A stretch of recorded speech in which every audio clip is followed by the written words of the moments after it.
Hey guys! Today we're going to be talking about my life. Obviously, of course, that's what the vlog is. And I have a couple of announcements, I guess. I don't know how it'll affect you guys too much right away, but it'll affect me pretty severely.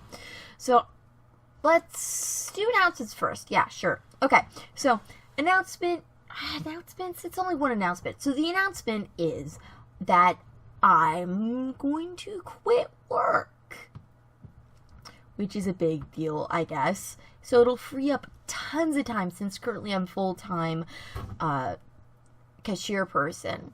It'll give me less stories to tell you guys, which will be a little meh, but it'll give me time to work on editing my videos so they actually are, slightly better quality than they've been.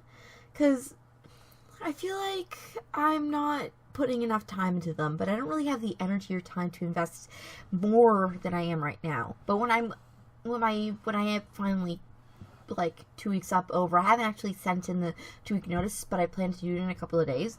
So I'll probably be done with work by the end of the month. So what that means for you guys is that I'm going to also be doing not only streams and longer streams, hopefully, like Monday, Friday. I'm hoping to do maybe like 3-4 hours instead of the 2-3 hours I've been doing, maybe 6 hours sometimes.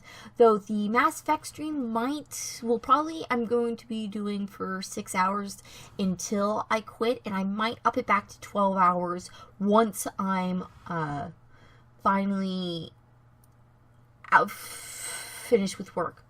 The other thing I'm going to be doing is taking a break from streaming once I quit. You may be thinking, why are you taking a break from streaming when you no longer have a job? The reason is because I want to remodel my room, I guess. Because currently my room is basically the same as when I was a small kid. And I want to update it, change it, make it more friendly, get rid of this thing right here. Do you know what this is? This is my bed. Actually, let's see if I can show you guys really quick. Whee! See? My bed. Because look at this. Look at this setup that I have right now. It's the worst possible setup. Oh. It's the worst possible setup for my thing. And so I'm planning on fixing that. Ugh. So the setup I have right now really sucks. So I'm going to get rid of my current bed. I'm going to get a better desk. I'm going to change my bed. I'm basically just going to change my whole room. So to do that, I have to clean my room. And so after I clean my room, change my bed, change my furniture, get some plants, and then once all of that's done, I'll be back at streaming. But the videos won't change. I'll still try my best to do a weekly Tuesday vlog, and I have plenty of footage from streaming, so the daily stream videos aren't going to stop. But another thing that I'm going to add is I'm going to start doing YouTube exclusive videos. I mean, outside of the vlog, I'm going to start recording myself playing video games that I either can't do on stream or that I don't think will work with stream for whatever reason, or that I just think would be better through YouTube, or maybe I just want to do it on YouTube. I don't know. Point is, I'm going to start, once I quit and am doing my own stuff again, I'm going to, do that. The reason why I'm doing this is because I hope to have Twitter, or Twitch and YouTube be my main thing, you know? My main go-to source of life. I don't know if that'll actually work out, since I only have 3 followers on Twitch and 1 subscriber.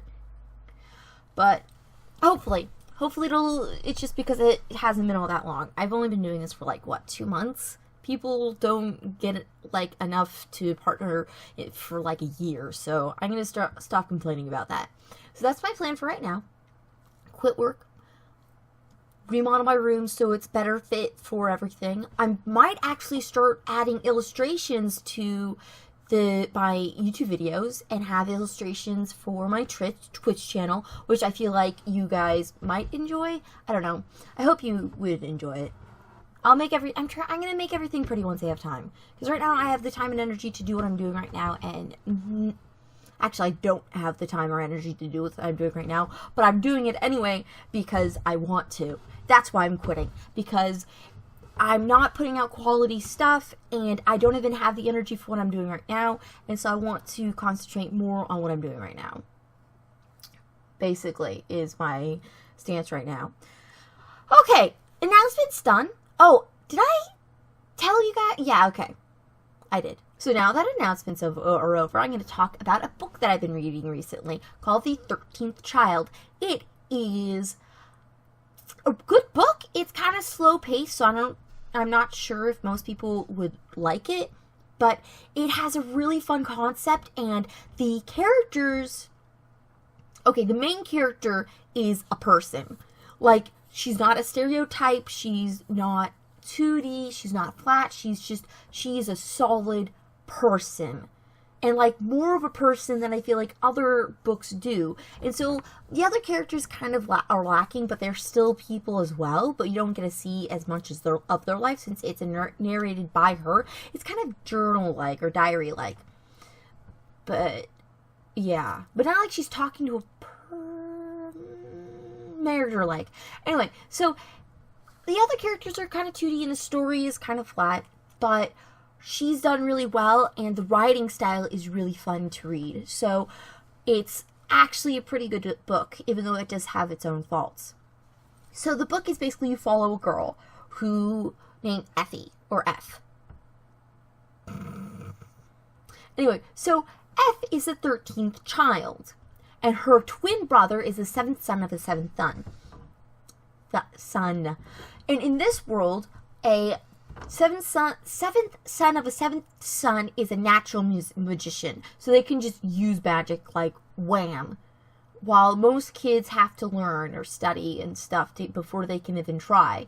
And they have to be like 10 before they can even try. And Lan, the twin brother, cast a magic spell that was stronger than someone who'd been studying for a while could do when he was 6. And after that, he got, like, special magic tutoring and stuff. Maybe not 6, maybe it was 8. I think it was, like, 8 or 9. Anyway, well, F was the 13th child, and 13 children are seen as extreme bad luck. Well, the bad luck is to, like, closed-minded old fogies who have no idea what they're talking about. So, F grew up thinking she was bad luck to everyone, and anything bad that ever happened around her was because of her. Like, her sister runs off to elope because she had a kid in her belly. That was her fault somehow. I don't know. And, like, kids get sick. It's her fault somehow. I don't know. So, it totally makes sense, and her growth is done really well. You can see how her mind changes, what changes it, why it's changing. It's very engaging. And you follow her from, I think, like, 3 or 5, all the way up until she's 18, and her life, and dealing with things, and learning, and the climax of the book shows her saving a settlement. Okay, best part of this is that it doesn't take place in the Middle Ages or anything like that. It takes place in colonial America. Like, Washington was just did his thing. They're on, like, I think their 4th or something president, and they're still trying to colonize the South or whatever. I don't know. It's really well done, though, and really interesting how they do it. And there's, like, mammoths and steam dragons. It's cool. It's really cool. And so there's settlements also. And at one point, there's a magic beetle that they don't know is magic that's killing all the crops. And she's been studying and learning about stuff like this for a while, and she goes with her father and a professor person to check out one of the settlements to see why they aren't getting attacked by them. And they learn things about it. And then, like, they find one of the settlements is being attacked by the beetles, literally swarming all over.